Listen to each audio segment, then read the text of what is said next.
100% buyers land பார்க்க வரும்போது west facing வேண்டாம், தெருக்குத்து பிளாட் வேண்டாம் அப்படின்னு சொல்லிதான் சொல்றாங்க. நல்லா யோசிச்சு பாருங்க, இன்னைக்கு நல்ல டெவலப்டு ஏரியாவா இருக்கக்கூடிய இடங்கள்ல வெஸ்ட் ஃபேசிங்கோ தெருக்குத்தோ எந்த ஒரு விஷயங்களும் அதை அஃபெக்ட் பண்றதே கிடையாது. நல்லா யோசிச்சு பாத்தீங்க அப்படின்னா, இன்னைக்கு தில்லை நகரோ நல்ல டெவலப்டு ஏரியாஸான சத்திரம் இந்த மாதிரியான ஏரியாஸ்ல தெருக்குத்து பிளாட் எடுபடாம போயிருக்கா? அதே மாதிரி வெஸ்ட் ஃபேசிங்ல இருக்கக்கூடிய லேண்டு விற்காம தான் இருந்திருக்கா? இதெல்லாம் எப்ப காணாம போகுது அப்படின்னா, ஒரு இடம் நல்ல டெவலப் ஆகுது அப்படின்னா 100% அந்த சாஸ்திரம் சம்பிரதாயம் எல்லாமே அந்த சாஸ்திரம் சம்பிரதாயம் எல்லாமே காணாம போயிடும்.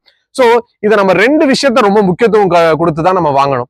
ஃபர்ஸ்ட், நம்ம வாங்க போற இடத்துக்கு டிமாண்ட் இருக்கா, அந்த ஏரியாஸ்ல வந்து லேண்ட் வேல்யூஸ் எப்படி கிராஃப் இருக்கு, சோ 5 வருஷத்துக்கு முன்னாடி எப்படி இருந்துச்சு, 3 வருஷத்துக்கு முன்னாடி எப்படி இருந்திருக்கு அப்படிங்கறத கவனிச்சிக்கினாலே இன்னைக்கு நாம இன்வெஸ்ட் பண்ணும்போது இன்னும் ஒரு 5 வருஷம் கழிச்சு எப்படி மாறுங்கிறத நம்ம ஒரு கன்க்ளூஷன் வர முடியும். இதுதான் நீங்க ஃபர்ஸ்ட் பார்க்கணும். ரெண்டாவது, நாம இன்வெஸ்ட் பண்றக்கூடிய இடத்தின்ல எந்த ஒரு வில்லங்கமும் இருக்கக்கூடாதுங்கிறதுல மட்டும் தெளிவா இருங்க. இப்படி ரெண்டு விஷயத்த மட்டும் நீங்க ரொம்ப முக்கியத்துவம் கொடுத்து வாங்கும்போது லாபம் தன்னை போல வரும். ஒரு பாயிண்ட்ல தெருக்குத்து பிளாட்டு, வெஸ்ட் ஃபேசிங் பிளாட்டு, கோர்ஸ் பிளாட்டு அப்படிங்கிற எந்த ஒரு விஷயமும் அங்க இம்பாக்ட் ஆகவே ஆகாது. இந்த ரெண்டு விஷயத்துக்கு மட்டும் முக்கியத்துவம் கொடுத்தீங்க அப்படின்னா லாபத்தை நீங்களும் எடுக்கலாம்.